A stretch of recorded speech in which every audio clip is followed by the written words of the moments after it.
Well, hello everyone.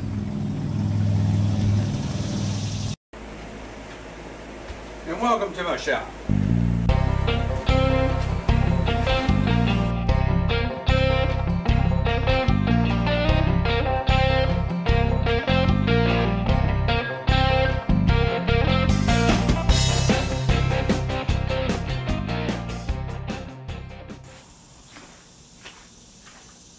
Alright, welcome everyone.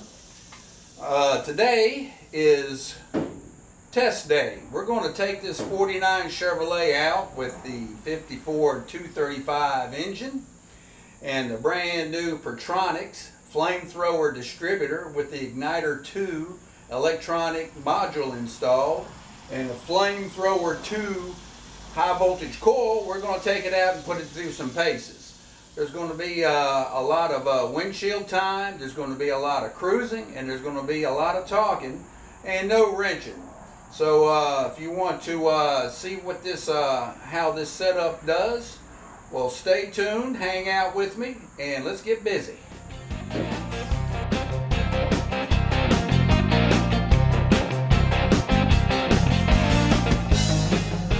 Alright, and if you're new or you're just seeing this video and you're not seeing the previous one, which I'm going to do a little card pop-up at about right now.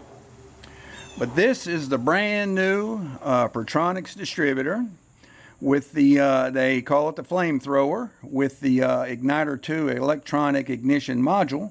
And this is the new coil, the Flamethrower II high voltage coil.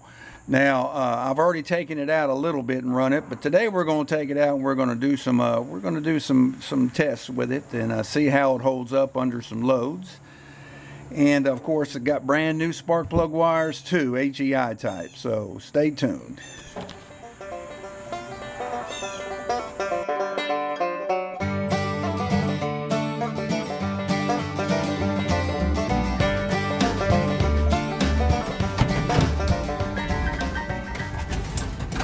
Alright, let's see what this thing will do. Normally, I give it one kick in the summer, 2 kicks in the winter, but since it hasn't started in a while, I'm going to give it 2 kicks.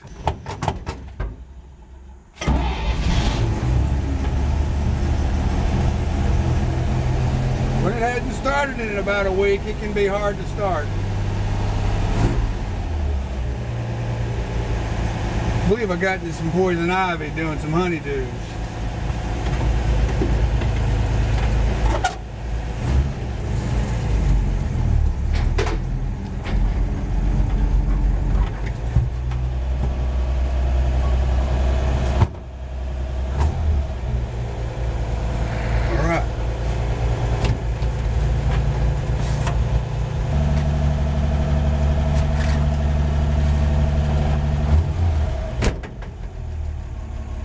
Alright, she's good and warmed up and ready to go. Alright, it's kind of overcast, don't need any shades.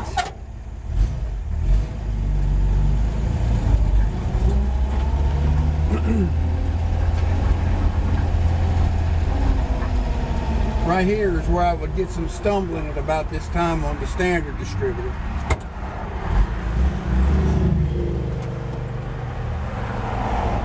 10:30, all this traffic.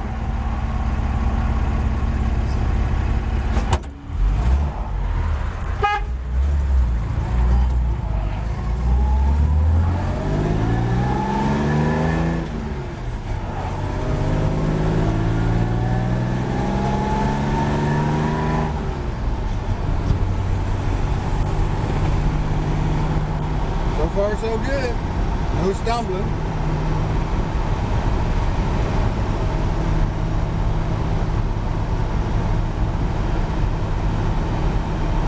See, for those of you that are new to my channel, this is a 49 Chevrolet 3100. It still has the stock 3 on the tree, torque tube, and 411 rear gears. And I've upgraded the engine to a 1954 235 that I rebuilt a couple years ago. and it's modified. It's hopped up some. It's got what's called a 3/4 race cam, a 264 3/4 race cam, dual 2-barrel carburetors, and dual exhaust. And in the last vlog or episode that I've done of this, I've upgraded the engine to a Pertronix Igniter II electronic ignition and their brand spanking new distributor that is designed for the Stovebolt series of engines, which would be the 216, 235, and 261 cubic inch engines. Now, oh, no stumbling at all. Oh, that's so good. Smooth. There is I can tell a big difference. But there's a difference in the cam materials. The earlier models were billet steel, and the later models were cast iron. So the distributor gears were different, and there were some other differences in the distributor mechanical flyweights. You know, so you had different advance curves. So I'm unsure if this would bolt straight into a 216 without any issues. I'm gonna guess it will, but definitely it's working fine in a 235. And if it's gonna work good in a 235, it's definitely gonna work good in a 261.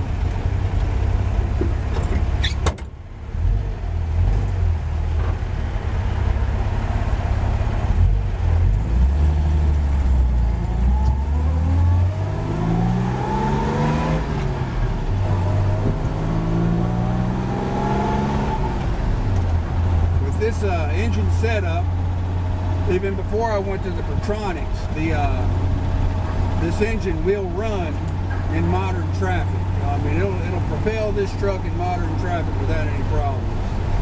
What I'm discovering in the so far, I've not had a whole lot of wheel time with it, but what I'm discovering with the Pertronix distributor is I may have more top end, and we're going to find that out soon. But I've got some errands I got to do first. I got a dump run, and I got to stop up here and do a few more things, and we'll get to that.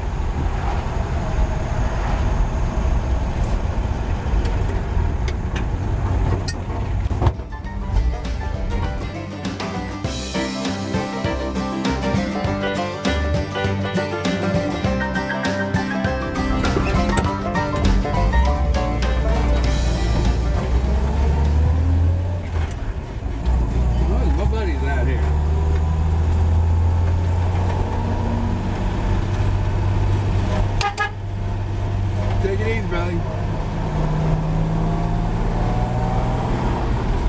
That's my buddy in a wheelchair.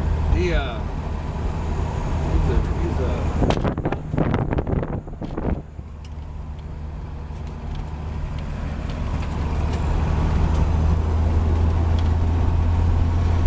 where were we? All right. That's my buddy in a wheelchair. He's a Vietnam era vet, or Vietnam vet. I like to acknowledge you when I go by. Seeing something flapping back there, and I'm carrying my, although I got confidence in this Pertronix, I'm carrying my old distributor and coil just in case. You just never know on something new, especially when you're, well, the Igniter II has been proven, so it should be no problem. But I'm still carrying it anyway. Alright, so I was given the rundown on the truck. What I'm setting at right now is I've not got the maximum mechanical advance set as high as I did when I had it on the distributor. There's a couple reasons why. The first reason, well, let me say where I had it set. The stock distributor, the OEM stock distributor, reaches its maximum mechanical advance at around 3,000 RPM. Maybe a little higher, maybe a lower, but right around there at 3,000 RPM. And that's what I set the maximum advance to. And the, I don't know where we're looking, but so that put the idle, static idle advanced setting at 13.5, which I thought was kind of high for idle and low speed. So in my test drives, it was just like right on that edge. Okay, I'm going up a hill now. I'm not going to go to second. All right, staying in high gear. I'm climbing this hill. I don't know if the camera stayed. It just powered right on up. All right. But anyway, I thought at low speed cruising, like at 30 miles per hour, I could feel this like a hit and miss. Ding, ding, ding. Little miss. And I didn't feel that. I didn't have that when I was running the timing retarded more. As a matter of fact, before I set it that way, I was probably running it around 8 degrees before top dead center at idle. So I decided when I was installing this distributor, I wanted to lower idle and low speed advanced setting. So once I warmed it up and got it idling at the smoothest I could get, which is between 650 and 680 RPM, I set it at 12 degrees advanced, or 12 degrees before top dead center. What that did is that moved me to my at 3,000 RPM. That has it set at around 27.1 degrees before top dead center, which is a 2.9 degrees less than the 30 I was at with the points. Well, I'm thinking that's a good setting. I'm not feeling that surge, I'm not feeling that miss now. It idles good. I have no valve clank, no hesitation pulling out of a turn, let's say, or starting out from nothing. See, with the timing to advanced, you'll have valve ping, and you can start running hot. And with the timing to retarded, you'll have hesitation, and you'll also run hot. So timing's sort of like a happy medium.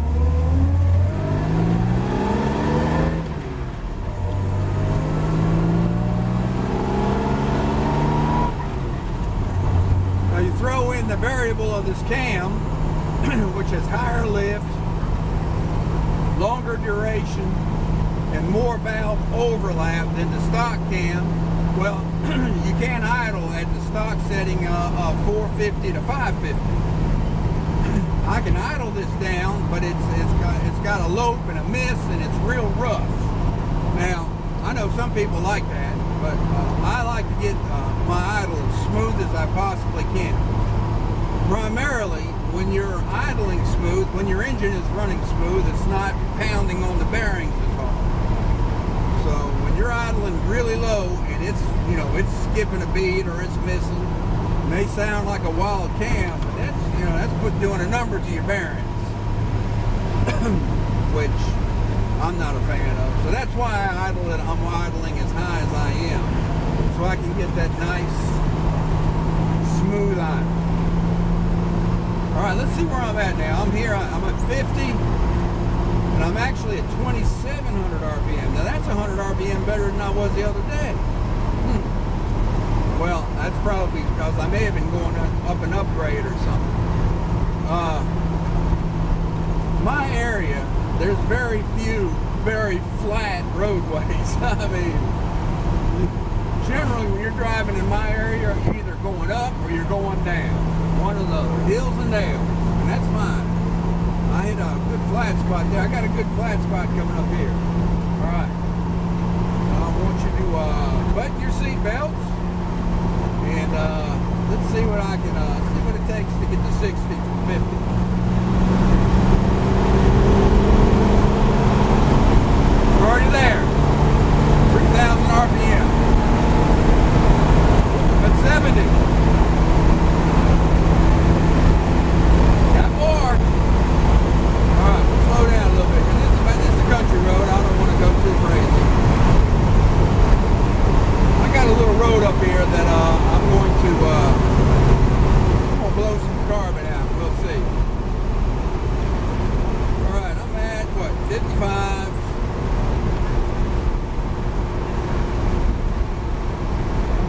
28, 29. What did they say? I'm at 2850 RPM. 2,850 RPM. Not bad. Oh, curves. Got a lot of curves too.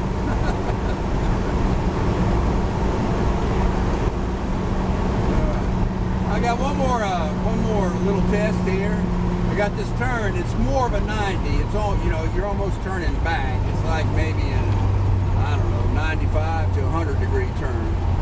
So, of course, we got to go up to second. But a lot of times I've had a little missing and everything. Just as smooth as can be. All right, that's good. Right now, at this RPM, it's all vacuum advance.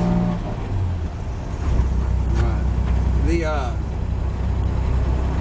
Now, these are general terms I'm going to say, and they, you know, it varies per engine. But this engine adds probably about 10 degrees of advance. The vacuum advance does at low RPMs. I used to try to set this engine via the highest vacuum method, and that didn't work good because of that cam overlap. I just don't have I don't have like 21 inches of vacuum at idle. I have more like 18 to 19. But when I give it gas, when I'm accelerating more, this beautiful area here, they're developing it. I hate to see this get developed. I hope it's low density, but anyway. It does give good vacuum advance. I've not had any problems, and I'm estimating around 10 degrees of advance. It provides via the stock canister. Maybe a little bit more on this, I don't know. There's ways to measure it, I'm sure, and I could take the time to do it. But at this point, I'm just going to go ahead and throw that number out, 10 degrees. And your initial timing plus that low vacuum or the vacuum advance is what determines how well you're going to accelerate out of low speed, low RPM turns and lows. And right here, I just put a number.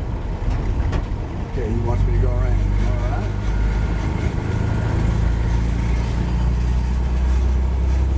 And that's my buddy Stovebolt. He goes real slow around the mountain here. All right, I'm climbing an incline, and I started out in high gear. It's just motoring right through it. No problem. About 1,200 RPM, 30. Right. I lost my train of thought. Where was I? Okay, yeah. Small brand. We've had a lot of rain lately, and that's why I haven't been able to get a whole lot of windshield time with this, because this is the steep turn. Haven't got a lot of windshield time because of the rain. I mean, I got new, fairly, you know, I have real good tires. I got working vacuum wipers. I mean, it's not like the truck can't ride in rain.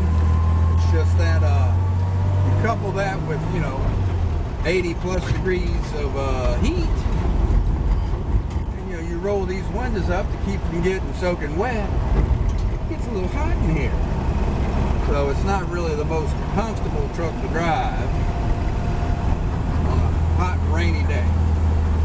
There's another hill, motoring right on up. Another old fellow lives there. He likes to wave when he's out. Where was I? Low speed performance with vacuum advance. Yeah. Back with the vacuum advance, its primary purpose is to give, you know, the initial advance for accelerating from idle to low speeds. All right. Now I'm not sure when the mechanicals first get invoked into the timing curve. It could be sort of early on, but no doubt there's some overlap. In other words, while the vacuum is still increasing time, and there's a possibility of the mechanical. There's some specs on that somewhere on the World Wide Web. I'm sure somebody could look that up. Comment if you know, that's fine. But I know at some point there is overlap, and then while the vacuum will stay engaged, which means there's an initial. So if I'm sitting, okay, if my idle is now 12 degrees advanced, there's going to be some point in my RPM range where the vacuum is adding 10 more degrees of advance to that. So then you got, what, 22. And then your mechanicals are going to kick in somewhere in there, either in the middle of that or towards the end, and they're going to add more.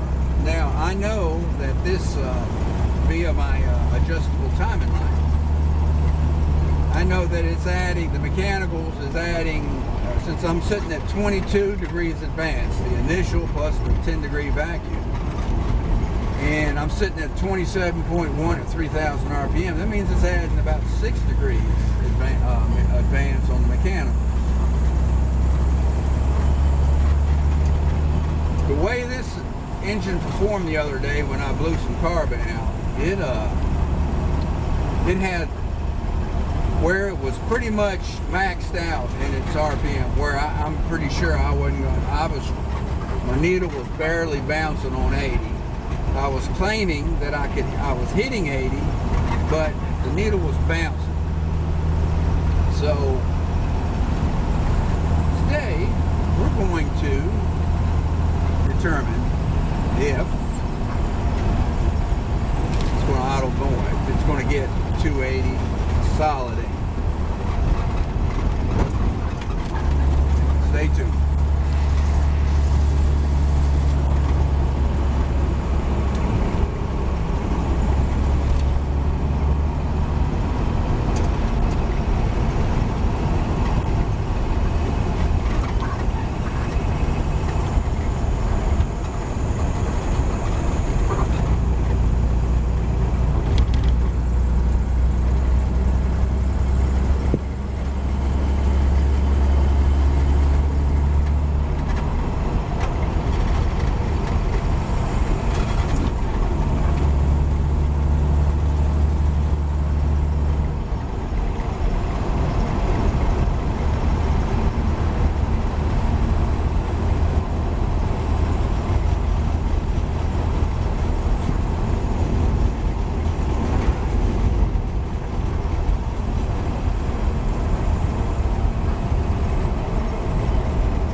Sweet spot on this truck still 40 mile an hour, 40 to 45. It just everything just sounds like it's hitting every lick, and it's just smooth.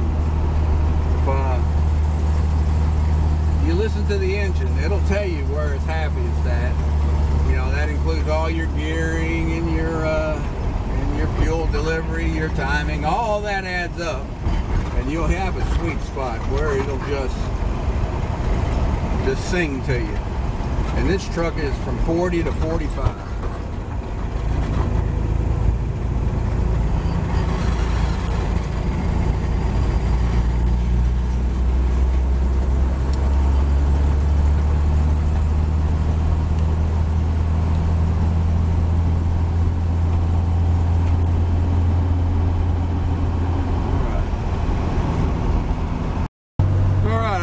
Take it out on the interstate, but well, I'll just have to wait for another day. I've got to be back at the hacienda to watch a little fella for the last day of the week, who starts kindergarten next week. But anyway, I got to go back and watch him so his grandmother can go take care of some stuff and pick up the older one. big third grader. All right.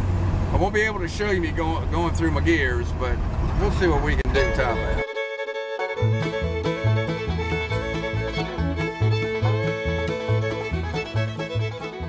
All right, here we go.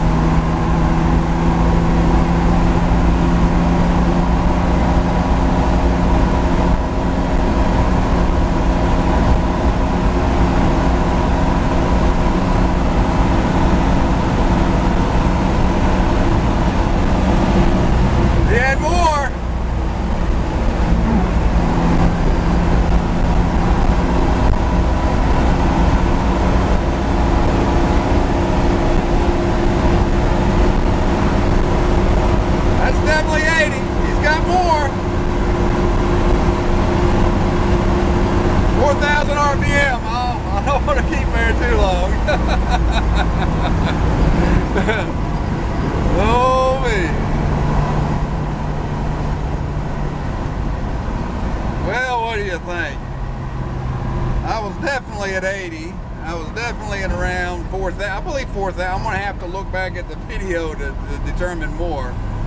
But anyway, it had more to it. I just ran out of enough straightaway to achieve more. And I may do an interstate run with this thing just to see, but this truck is not meant for the interstate. Matter of fact, this truck is my back road cruiser, and the most I expected it'll cruise at is 55 when I hit a 4-lane like I just got off, but that's not going to be the norm. The SOP is 40 to 45, just nice, easy back road cruising. And but as you can see, this setup is very well capable of hitting interstate speeds. How long will it maintain it? Well, these engines are pretty stout, but I could see it running an easy 65. Well, I'll give some more thoughts as I get on down the road. Oh, that rattling sound there is whenever I run it hard and I let off the gas. That's the what are you doing there, bud? That's the accelerator. That's the speedometer rattling. Anyway. We're headed back to the hacienda. I'm cruising 45. Looks like it's about 2,100 RPM, somewhere around in there, 2,000, 2,100. And it's just purring. It's just, this is its sweet spot. This is when it's so enjoyable to cruise this particular truck.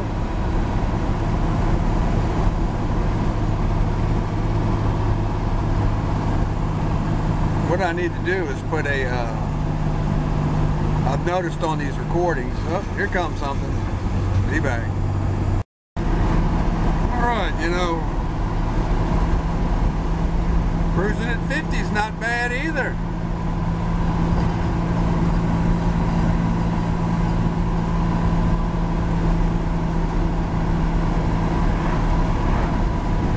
The day's overcast, so the sun's not beating down.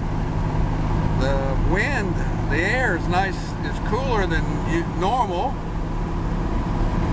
This is actually a very enjoyable cruise.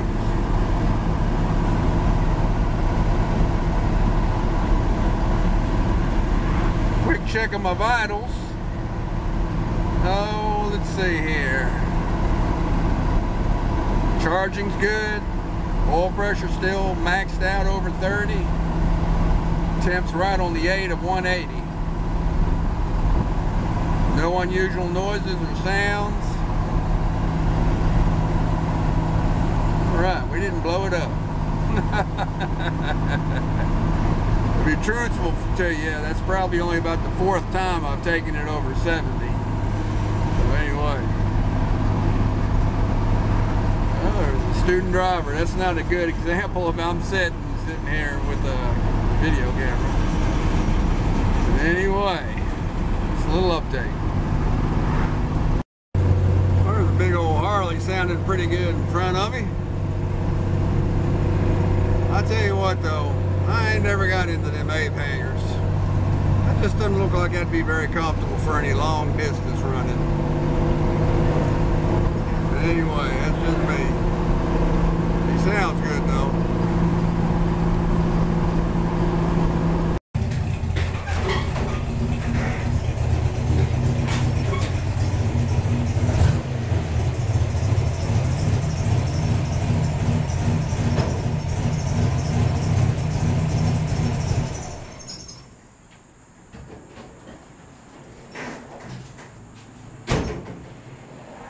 We're back.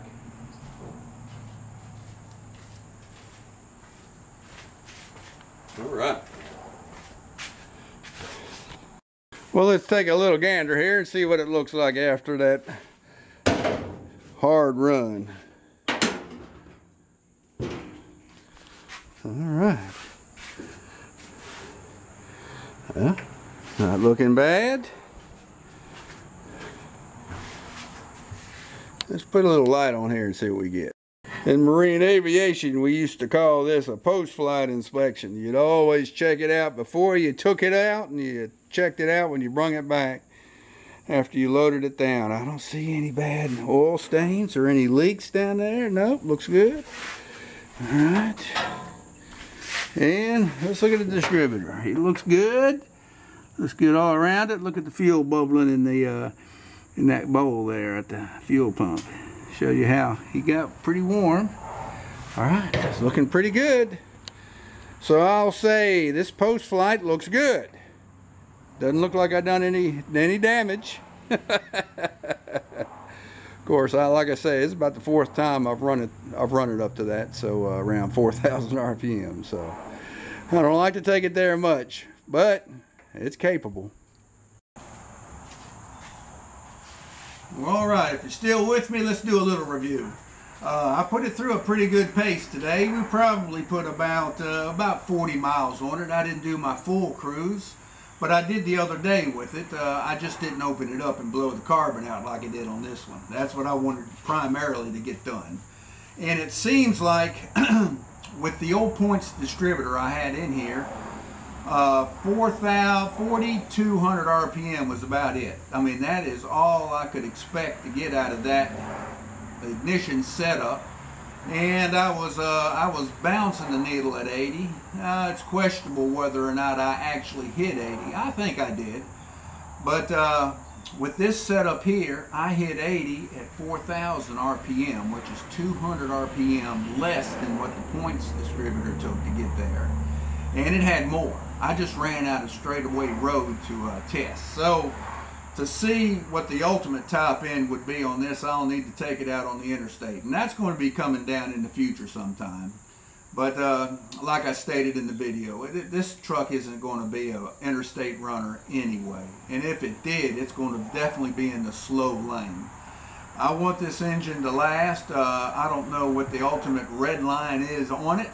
I'm going to guess it's somewhere close to 4,500, maybe a little less. So I don't need to push them limits. I don't want to push that envelope, because this truck is not again, it's not an interstate cruiser anyway. I got a GMC over there that'll do that. This is my back road cruiser. This is my relaxation and just cruising truck. Anyway. So I'm going to show a few. I'm going to show a little bit of literature that came with the distributor to where you can fine tune it more.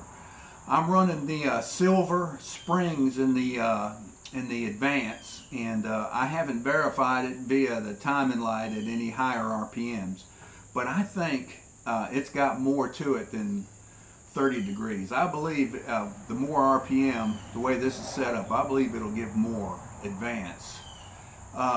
Because of the fact that it has more power. It looks like it's got more top end than the points type. But I'm not interested in that. I think the silvers are good for me, but I'm going to show you a chart here and show a few adjustments that can be made for those that want to stretch the limits. So here we go. As you can see here, Pertronix does provide some good literature along with their products. These two came with the distributor, this came with the coil. Now I want to point out something down here at the bottom. I don't know how good it's going to do. Perhaps I could have scanned this. But it's showing the different advanced curves you can achieve and at the RPM with the different springs that that is included in the kit. And here's the springs right here. All right, they're black, they're copper, and they're silver. The silver comes pre-installed and it's about the midway marking. All right, now this is showing, let me see if I can get down a little closer, and there's you can see the curves, and I'll just let this explain better than me the settings you can change. All right, and those are the limiters I was talking about, and it shows how to install them. That way if it's advancing too much for you, you can put these limiters on there to keep it from going. All right, now this is a double-sided. It really explains the installation. I actually didn't read this when I installed it. I went on by my own recognizance there, and ends up I was pretty close to it. I didn't do everything they said in the steps, but my ultimate result was the same. So anyway, so there's good installation instructions. Here's page, I guess this would be page 3 or 4, all right, and it's showing the hookups, the wiring, and the spare parts, okay, which is good. I didn't really read that either, so that's some good stuff. Some more specs, and there's some finals. So the documentation is really good. All right, I'm going to run with the springs the way they are. The truck seems to be responding real good, so I'm running with the silver springs, no limiters. Alright, I wanted to show that on it. So right now I'm still giving it a good thumbs up. I've probably got about, I'm going to guess close to 300 miles on this setup now. And so far so good. So anyway, I want to thank you for watching. If you enjoy watching an old dude work on old stuff, then well, you're welcome to come back and watch some more. I try to update these on a Friday weekly basis. But if I get involved in other stuff, sometimes I don't get there. I got a project going on with the Kubota. You may or may not see that on this channel, but it's kind of interesting, a little troubleshoot and repair. But anyway, so thanks for watching. Got a lot more to do to all this stuff, so there will be more. I hope you have a good one. And we'll see you around on the next one. Have a good one.